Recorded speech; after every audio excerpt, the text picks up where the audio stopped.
Varahi view ವೀಕ್ಷಕರಿಗೆ ಸ್ವಾಗತ ಸುಸ್ವಾಗತ. ಸರ್ಕಾರಿ ಹಿರಿಯ ಪ್ರಾಥಮಿಕ ಶಾಲೆ ಮಾಡಿಕೆರೆ. ಹೌದು, ದಿವಂಗತ ಮುಖಂಡ ಪೇಟೆ ಆರ್ ಶಂಕರಪ್ಪರವರ 8ನೇ ವರ್ಷದ ಪುಣ್ಯಸ್ಮರಣೆ ಪ್ರಯುಕ್ತ ಅವರ ಮಗ ಯುವ ಮುಖಂಡ MS ನಾಗರಾಜ್ ಅವರಿಂದ ಶಾಲಾ ಮಕ್ಕಳಿಗೆ ಅನ್ನದಾಸೋಹ ಮತ್ತು ಬ್ಯಾಗ್ ವಿತರಣೆ ಕಾರ್ಯಕ್ರಮ. ಈ ಕಾರ್ಯಕ್ರಮದಲ್ಲಿ SDMC ಅಧ್ಯಕ್ಷರಾದ ತನುಜಾ N ಅರುಣ್ ಕುಮಾರ್ ಅವರು, ಮುಖಂಡ MV ರಮೇಶ್, ಗಂಗಾಧರಗೌಡ, ಆದಿಗೆರೆ ಬಾಲಾಜಿ, ಚಂದ್ರು, ಶಿಕ್ಷಕರಾದ ಜಯಲಕ್ಷ್ಮಮ್ಮರವರು, KV ಬೈರಾರೆಡ್ಡಿರವರು, ಸವಿತಾ ಮೇಡಮ್ರವರು, ಅಜಯ್, ಪ್ರಭಾ, ಇನ್ನೂ ಇತರರು ಇದ್ದರು. ಕಾರ್ಯಕ್ರಮವನ್ನು ಉದ್ದೇಶಿಸಿ ಮುಖಂಡ ಅರುಣ್ ಕುಮಾರ್, KV ಬೈರಾರೆಡ್ಡಿರವರು ಹಾಗೂ ಮುಖ್ಯ ಶಿಕ್ಷಕ ಜಯಲಕ್ಷ್ಮಮ್ಮರವರು ಮಾತನಾಡಿದರು.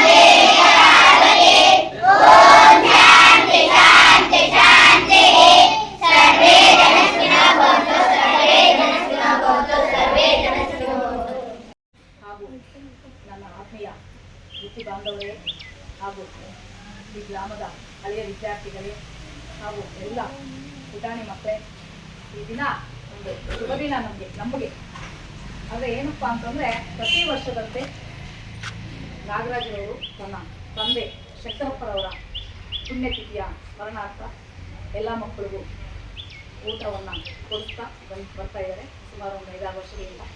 ಹಾಗೆ ಈ ವರ್ಷ ಒಂದು ವಿಶೇಷ ಏನಪ್ಪ ಅಂತಂದರೆ, ಎಲ್ಲ ಮಕ್ಕಳು ಸ್ವಲ್ಪ ನೆನಪಿಟ್ಕೊಳ್ಳಿ, ಮಕ್ಕಳಿಗೆ ಉಪಯೋಗ ಆಗಲಿ ಅಂತ ಎಲ್ಲ ಸ್ಕೂಲ್ ಬ್ಯಾಗನ್ನು ವಿತರಿಸ್ತಾ ಇದ್ದಾರೆ. ನಮ್ಮ ಶಾಲೆಯಲ್ಲಿ LKG ಇಂದ 7ನೇ ತರಗತಿವರೆಗೂ 60 ವಿದ್ಯಾರ್ಥಿಗಳಿದ್ದಾರೆ. ಎಲ್ಲ ಮಕ್ಕಳು ಕೂಡ ಈ ದಿನ ಈ ಒಂದು ಸ್ಕೂಲ್ ಬ್ಯಾಗನ್ನು ವಿತರಿಸಕ್ಕೆ ಬಂದಿದ್ದಾರೆ. ಅವರಿಗೆ ನಮ್ಮ ಶಾಲೆಯ ಪರವಾಗಿ, ನಮ್ಮ ಇಲಾಖೆಯ ಪರವಾಗಿ ನಾವು ಸ್ವಾಗತ ಹಾಗೂ ಧನ್ಯವಾದಗಳು.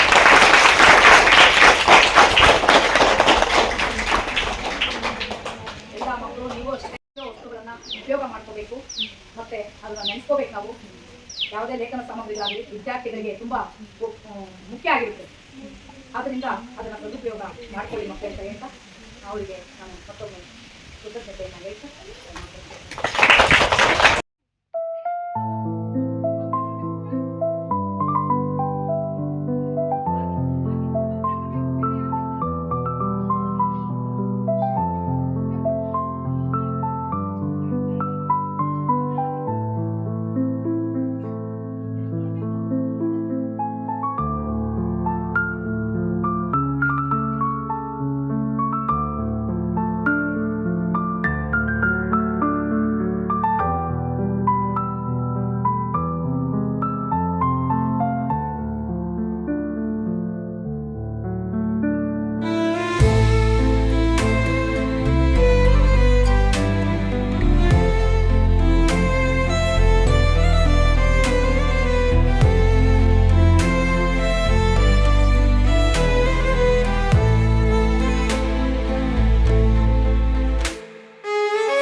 ಎಲ್ಲ ಹಳೆಯ ವಿದ್ಯಾರ್ಥಿಗಳಾಗಿ ನಿಮಗೆ ನಾವು ಪಾಠ ಪ್ರವಚನ ಕೊಟ್ಟು ಈ ದಿನ ಈ ಥರ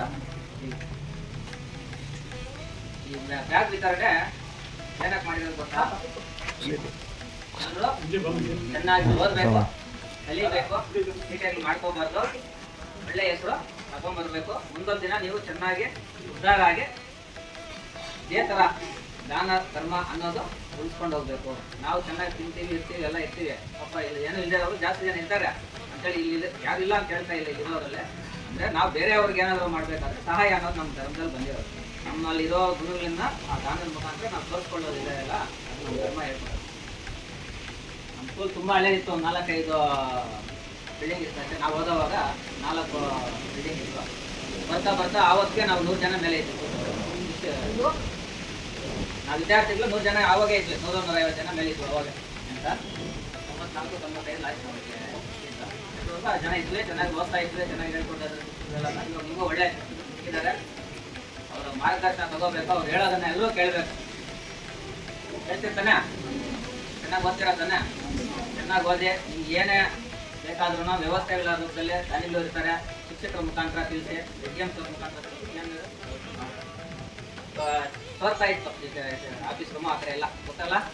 3 ವರ್ಷ ಹಿಂದ್ಗಡೆ 4ನೇ ಕ್ಲಾಸ್ಗೆಲ್ಲ ಬರ್ತಿರೋದು ಹೇಳಿದ್ರು ಮೇಡಮ್ ಅವ್ರು ಹೇಳಿದ್ರು. ಮೇಡಮ್ ಅವ್ರು ಮೊದಲು ಜಗನ್ನಾಥ್ ಸರ್ ಅಂತ ಇದ್ರು, ಹೆಡ್ಮಾಸ್ಟರ್ ಗೊತ್ತಾ? 1920 ಇದ್ರು ಸರ್, ರಿಟೈರ್ಡ್ ಆದ್ರಲ್ಲ.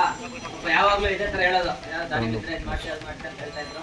ಅವಾಗ ಇಂಗ್ಲೀಷ್ ಮೀಡಿಯಂ ಮಾಡ್ಬೇಕಂತೇಳಿ ಎಲ್ಲ ಪ್ಲಾನ್ ಮಾಡಿದ್ವಿ ಸರ್ ನಾವು. 1ನೇ ಕ್ಲಾಸಿಂದ ಇಂಗ್ಲೀಷ್ ಮೀಡಿಯಂ ಮಾಡ್ಬೇಕಂತ ಪ್ಲಾನ್ ಮಾಡಿದ್ವಿ. ಆವಾಗಿಂದ 19-20 ಪ್ಲಾನ್ ಮಾಡಿದ್ವಿ. ಕೊರೋನಾ ಟೈಮಲ್ಲಿ ಫಾಲೋ ಅಪ್ ಲೇಟ್ ಆಯಿತು. ಸ್ವಲ್ಪ ಲೇಟ್ ಆದರೂ ನಮ್ಮದು ಇಂಗ್ಲೀಷ್ ಶಾಲೆ ಆಯಿತು. ಯಾಕಾಗಿದ್ದೇಳಿ ಇಂಗ್ಲೀಷ್ ಮೀಡಿಯಂ ಮಾಡ್ಸೋಕ್ಕೆ ಇಷ್ಟು ಪ್ರಯತ್ನ ಬಿಟ್ಟಿದ್ದು? ಎಲ್ಲ ಕೂಲಿ ಮಾಡೋರು, ಹಸುಗಳು ಸಾಕೊಂಡು ಸಂಸಾರಗಳು ನಡೆಸೋದು ನಮ್ಮ ಮೊದಲು ಜಾಸ್ತಿ ಜನ ಇರೋದು. ಸ್ಕೂಲ್ ಪ್ರೈವೇಟ್ ಸ್ಕೂಲ್ ಕಳಿಸ್ಬೇಕಂದ್ರೆ ನಮ್ಮ ತಂದೆ ತಾಯಿಗಳು ಕೂಲಿನಲ್ಲಿ ಮಾಡಿ ಎತ್ಕೊಂಡ್ಬರೋದು. ಸ್ಕೂಲ್ಗಳು ಪ್ರೈವೇಟ್ ಸ್ಕೂಲ್ ಕಟ್ಟೋಕ್ಕೆ ದುಡ್ಡು ಇರ್ತಾ ಇರಲಿಲ್ಲ. ಶಾಲೆಗಳು ಮಾಡಿ ಊರುಗಳು ಬಿಟ್ಟವರು ಇದ್ದಾರೆ. ನಮ್ಮೂರಲ್ಲೆಲ್ಲ ಹೋಟ್ಲು ತಾಲೂಕುಗಳಲ್ಲಿ ಎಲ್ಲೋದ್ರೂ ಇದೇ ಥರ ಇದ್ದಾರೆ. ನಾವೊಂದು ಹಳೆಯ ವಿದ್ಯಾರ್ಥಿಗಳ ಒಂದು ಸಂಘದಲ್ಲಿ ಇದೆಲ್ಲ ಚರ್ಚೆ ಆಗಿ ಊರಿಗೂ ಒಂದು ಒಳ್ಳೆಯ ಇದು ಬರಬೇಕು, ಮಕ್ಳಿಗೂ ಒಂದು ಎಜುಕೇಷನ್ ಬರೋ ಥರ ನಾವು ಯೋಚನೆ ಮಾಡಿದ್ರೆ ಮುಂದೊಂದು ದಿನ ಅವ್ರು ಚೆನ್ನಾಗಿ ಅವರ ವಿದ್ಯಾಭ್ಯಾಸ ಒಳ್ಳೆಯ ಸಿಗತ್ತೆ, ವಿದ್ಯಾಭ್ಯಾಸದಿಂದ ಅವರು ಒಳ್ಳೆ ಕೆಲಸಗಳು ಮುಂದೆ ಹೋಗ್ತಾರೆ ಅನ್ನೋ ಒಂದು ಇದು ದೃಷ್ಟಿಯಿಂದ ನಾವು ಒಳ್ಳೆಯ ವಿದ್ಯಾರ್ಥಿಗಳೆಲ್ಲ ಮಾತಾಡಿಕೊಂಡು ಈ ಸ್ಕೂಲ್ ಏನೋ ಒಂದು ಯಾರಿಗೆ ತರಬೇಕಂತೇಳಿ ನರೇಗಾ ಕೆಲಸದಲ್ಲಿ ಈ ಸ್ಕೂಲ್ಗೆ ಒಂದು 20 ಲಕ್ಷ ಮೇಲೆ ಮಾಡ್ತಿದ್ವಿ. 3 ಜನ ಪಾಠ ತಗೊಂಡು ನಮ್ಗೆ ಹಳೆ ಮೆಮೊರಿಗಳು ಇತ್ತು.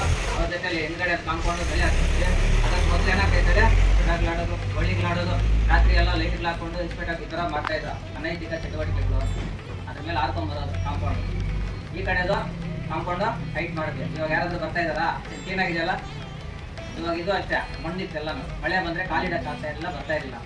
10 ಲಕ್ಷದ್ದು ವರ್ಕ್ ಇದು ಕ್ರೀಡಾಂಗಣ ಅಭಿವೃದ್ಧಿ ಕಾಮಗಾರಿ ಅಂತೇಳಿ. ಈ ಸಿಮೆಂಟ್ ಇಟ್ಟಿಗೆಗಳು ಆ ಕಡೆಯಿಂದ ಕರುಪ್ಸಿ ಇವೆಲ್ಲ ಮಾಡ್ತೀವಿ. ನಾವು ಸ್ವಲ್ಪ ಆ ಕಡೆದು ಇಂಪ್ರೂವ್ಮೆಂಟ್ ಮಾಡೋದಿತ್ತು. ಇದೆಲ್ಲ ಕಾರಣಾಂತರಗಳಿಂದ ಅದು ಸ್ವಲ್ಪ ತಡೆ ಆಯಿತು. ಹಿಂದ್ಗಡೆ ಇವಾಗ ಇದೆಯಲ್ಲ LKG UKG ಮಕ್ಳು ಆಡೋದು, ಅದರಲ್ಲಿ ಮರಳಾಗಬೇಕಂತ ನಮ್ಮ ಐಡಿಯಾ ಇದ್ದಿತ್ತು.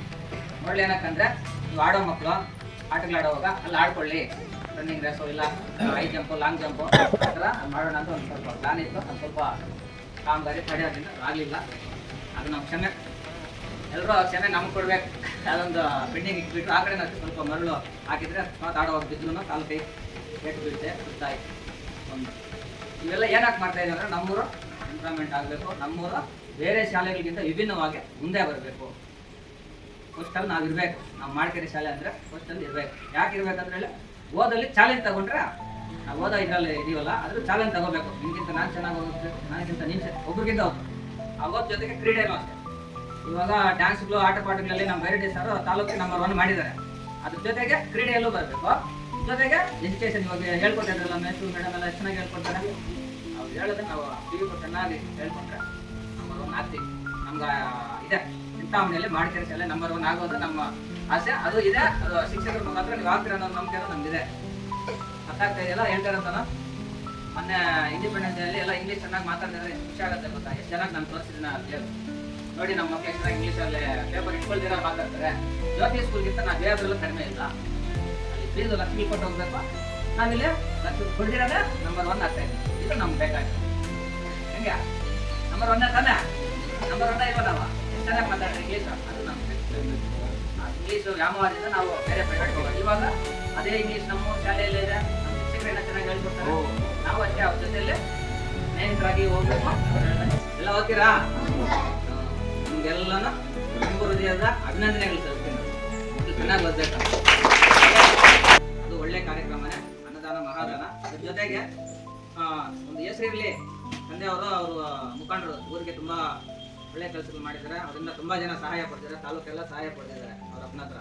ಇವತ್ತು ಎಲ್ಲಾದರೂ ಹೋದರೆ ಅಪ್ಪನ ಹೆಸರು ಹೇಳ್ತಾರೆ, ಮಾಡ್ಕೆರೆ ಶಂಕರಪ್ಪನವರ. ನಮ್ಗೆ ತುಂಬ ಆತ್ಮೀಯರು ನಮ್ಗೆ ಈ ಥರ ಕೆಲಸ ಮಾಡ್ಕೊಟ್ಟಿದ್ದಾರೆ. ತಾಲೂಕು ಆಫೀಸಲ್ಲಿ ಒಂದು 70% ಹೇಳಿದ್ರು, ಇವು ಇಂಥವ್ರು ಒಳ್ಳೆ ಇದಿತ್ತಪ್ಪ, ನಮ್ಗೆ ಏನಾದರೂ ಬಾಧೆ ಈ ಥರ ಇತ್ತು ಅಂದರೆ ಕೈಲಾದಷ್ಟು ಮಾಡ್ಕೊಡ್ತಾ ಇದ್ರು. ಬೇರೆಯವ್ರು ಬೇರೆ ಥರ ಇರ್ಬೋದು, ಆದರೆ ಅವ್ರ ಹತ್ರ ಕೆಲಸ ಮಾಡ್ತಾಯಿದ್ರು. ಈ ಇದಕ್ಕೆ ಬಂದಿರೋದು ಅವ್ರ ಮಗ ನಾಗರಾಜ್ ಅವರು ಕೂಡ ಅದೇ ಥರನೇ. ಅವ್ರ ಅಪ್ಪನ ಹೆಸರು ಹಿಂಗೆ ಆಯ್ಕೆಗೆ ಗೊತ್ತಿರಲಿಲ್ಲ ಅವ್ರ ಅಪ್ಪನ ಹೆಸರು ಯಾವ ಥರ ಆಚೆ ಕಡೆ ಇತ್ತು ಅಂತ. ಅವೆಲ್ಲ ತಿಳ್ಕೊಂಡು ಇವಾಗ ಅವ್ರ ಹೆಸರು ಮೇಲೆ ಇನ್ನೂ ಒಂದಷ್ಟು ಜನ ಒಳ್ಳೆಯದಾಗಲಿ ಅಂತೇಳಿ ಈ ಇದಕ್ಕೆ ಬಂದಿದ್ದಾರೆ. ಮತ್ತು ಪುಸ್ತಕ ಇಟ್ಕೊಳ್ಳೋದಕ್ಕೆ ದೊಡ್ಡ ದೊಡ್ಡ ಬ್ಯಾಗ್ಗಳು ಬೇಕು, ಅದಕ್ಕೆ ಒಂದು ಒಳ್ಳೆ ಬ್ಯಾಗ್ಗಳು ಕೊಡಿಸಿದ್ದಾರೆ. ನೀವು ಅದರಲ್ಲಿ ಹೆಸರುಗಳು ಬರೆದ್ಬಿಟ್ಟು ಅದ್ರಲ್ಲಿ ಇಟ್ಕೋಬೋದು. ಇವತ್ತು ದಾನ ವೃತ ಆಗ್ತಾ ಇದೆ. ಏನಂದರೆ ಆರ್ ಶಂಕರಪ್ಪ ಪ್ಯಾಟ್ರೋಲು ಅವರ ಒಂದು ಸೇವೆ ನೆನಪಿಗಾಗಿ ಅವರ ಸುಪುತ್ರರಾಗಿರ್ತಕ್ಕಂಥ ನಾಗರಾಜ್ ಅವರು ಮತ್ತು ಕುಟುಂಬದವರು ನಮ್ಮ ಶಾಲೆಗೆ ಪ್ರತಿ ವರ್ಷ ನೀಡ್ತಾ ಇದ್ದಾರೆ. ಆಹಾರ ನೀಡ್ತಾ ಇದ್ದಾರೆ. ಜೊತೆಗೆ ಕೆಲಸ ಹೋದ ವರ್ಷ ಪುಸ್ತಕ ಪೆನ್ನು ಪೆನ್ಸಿಲ್ ಕೊಟ್ಟಿದ್ರು. ಈ ವರ್ಷ ಚೇಂಜಸ್ ಒಂದು ಬ್ಯಾಗಲ್ಲಿ ಕೊಟ್ಟಿದ್ದಾರೆ, ಸೆಪ್ಟೆಂಬರ್ ಕೊಟ್ಟಿದ್ದಾರೆ. ಆ ಬ್ಯಾಗಿನಲ್ಲಿ ಹಾಕೊಂಡಾಗೆಲ್ಲ ಅವ್ರ ಅಪ್ಪನ ಹೆಸರು ಓದ್ಕೋಬೇಕು. ಯಾರು ಹಾಕೊಂಡು ಹೋಗ್ತಾ ಇದ್ರೆ ನಿಮ್ಮನ್ನು ನೋಡಿಬಿಡು, ಆ ಶಂಕರಪ್ಪ ಹೋಗ್ತಾ ಇದ್ದಾರೆ, ಆ ಶಂಕರಪ್ಪ ಹೋಗ್ತಾ ಇದ್ದಾರೆ. ಯಾರೋ ಒಬ್ಬರಾದ್ರು ಅಷ್ಟೇ ನೋಡಿದ್ರೆ ಒಬ್ಬರಾದ್ರೂ ಹೋಗ್ತಾರೆ ಅವ್ರ ಹೆಸರು. ಅಂದ್ರೆ ಏನಂತ ಅಂದ್ರೆ ಅವರಪ್ಪ ಅವ್ರ ತಂದೆಗೆ ಒಂದು ಆತ್ಮಕ್ಕೆ ಶಾಂತಿ ಸಿಗುತ್ತೆ. ಅವರ ಜೀವನ ಪರ್ಯಂತ ಕೂಡ ಅವ್ರು ನೆನೆಸ್ಕೊಳ್ಳತಕ್ಕಂಥ ಒಂದು ಶುಭ ದಿನ ಈ ದಿನ. ಮಕ್ಕಳ ಎಲ್ಲರಿಗೂ ಒಂದೇ ಥರ ಬ್ಯಾಗು ಒಂದೇ ಕಾಲ ಕೊಟ್ಟಿರೋದ್ರಿಂದ ಅದರಲ್ಲಿ ಒಂದು ಲೇಬಲ್ ಹಾಕೊಳ್ಳೋಕ್ಕೆ ಒಂದು ಕ್ಯಾಪ್ ಕೊಟ್ಟಿದ್ದಾರೆ ಮಧ್ಯದಲ್ಲಿ. ಅವ್ರವ್ರ ಹೆಸರು ಬರ್ಕೊಂಡು ಅದನ್ನು ಇಟ್ಕೊಳ್ಳಿ, ಪೇಸ್ಟ್ ಮಾಡ್ಕೊಳ್ಳಿ. ನನ್ನ ಬ್ಯಾಗು ನಿಮ್ಮ ಬ್ಯಾಗು ಅಂತ ಯಾರು ಎತ್ಕೊಂಡು ಹೋಗ್ಬೇಕು. ಯಾಕಂದ್ರೆ ಎಲ್ಲ ಒಂದೇ ಥರ ಇರೋದ್ರಿಂದ ಸ್ವಲ್ಪ ಕನ್ಫ್ಯೂಸ್ ಆಗೋದು ಸಹಜ. ಆದರೆ ನೋಡ್ಕೋಬೇಕು ನಂದು ಯಾವುದೋ ಇನ್ನೊಬ್ಬರ ಹೆಸರು ಬರೆದು ಇಟ್ಕೊಳ್ಳಿ. ಜೊತೆಗೆ ಉಚಿತವಾಗಿ ಕೊಟ್ಟಿದ್ದನ್ನು ಫ್ರೀಯಾಗಿ ಬಿಸಾಕ್ತೀನಿ. ನೀವು ಎಲ್ಲಿ ನೋಡಿದ್ರೆ ಶೂಗಳೆಲ್ಲ ಫ್ರೀ ಕೊಟ್ಟಿದ್ದಾರೆ, ಸಾಕ್ಸ್ಗಳು ಫ್ರೀ ಕೊಟ್ಟಿದ್ದಾರೆ. ಆದರೆ ಯಾರು ಸರಿಯಾಗಿ ಅದನ್ನು ಉಪಯೋಗಿಸ್ಕೊಂತ ಇಲ್ಲ. ಯಾಕಂದ್ರೆ ಫ್ರೀಯಾಗಿ ಕೊಟ್ಟಿರೋದಲ್ಲ, ಅದು ಬೆಲೆ ಗೊತ್ತಿಲ್ಲ ನಿಮಗೆ. ಯಾವುದೇ ವಸ್ತುವಾಗಿರಲಿ ಫ್ರೀಯಾಗಿ ಬಂದಿದೆ ದುಡ್ಡು ಕೊಟ್ಟಿದ್ರೆ ಅದು ಬೆಲೆ ಇದ್ದೇ ಇರುತ್ತೆ. ನೀವು ದುಡ್ಡು ಕೊಟ್ಟೇ ಇರ್ಬೋದು. ಪಾಪ ಅವ್ರು ಶ್ರಮಪಟ್ಟು ಕಷ್ಟಪಟ್ಟು ದುಡಿದು ಅವ್ರ ದುಡ್ಡಿನ ತಂದಿರೋದು. ಮರದಿಂದ ಏನು ಮುದ್ರಿಲ್ಲ ಬ್ಯಾಗ್ಲು. ಶೂಗಳು ಅಷ್ಟೇ ಸರ್ಕಾರ ಕೊಟ್ಟು ಸರ್ಕಾರದ ಯಾರು ದುಡ್ಡು ಕೊಡೋದು, ನಾವೇ ಕೊಡೋದು ಸರ್ಕಾರಕ್ಕೆ. ನಾವು ಟ್ಯಾಕ್ಸ್ ಕಟ್ತೀವಿ, ಅದನ್ನು ತಂದು ಕೊಡ್ತಾರೆ. ಯಾವ್ದು ಉಚಿತವಾಗಿ ಬಂದಿರತಕ್ಕಂಥ ವಸ್ತುಗಳಾಗಿರ್ಬೋದು, ಬೆಲೆ ಕೊಟ್ಟು ತಂದಿರತಕ್ಕಂಥ ವಸ್ತುಗಳು ಜೋಪಾನವಾಗಿ ಉಪಯೋಗಿಸ್ಕೋಬೇಕು. ಉಪಯೋಗಿಸ್ಕೊಂಡಾಗಲೇ ನಮಗೆ ಅರ್ಥ ಗೊತ್ತಾಗೋದು.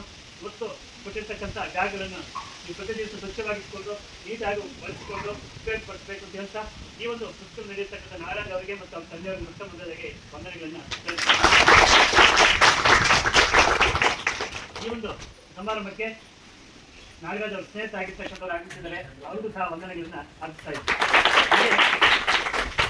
ನಮ್ಮ ಶಾಲೆಯ SMC ಆಗಿರ್ತಕ್ಕಂಥ ಸರೋಜಾ ಮೇಡಮ್ ಅವರು ಇದ್ದಾರೆ.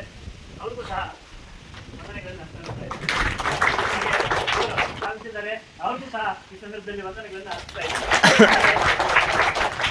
ವರ್ಗದವರು ಸಹ ಸಕಾಲಕ್ಕೆ ಆಗಮಿಸಿ ಈ ಒಂದು ಕಾರ್ಯಕ್ರಮ ಯಶಸ್ವಿ ಕೊಟ್ಟಿದ್ದಾರೆ. ಅವ್ರಿಗೂ ಸಹ ವಂದನೆಗಳನ್ನ ಅರ್ಪಿಸ್ತಾ ಇದ್ದಾರೆ.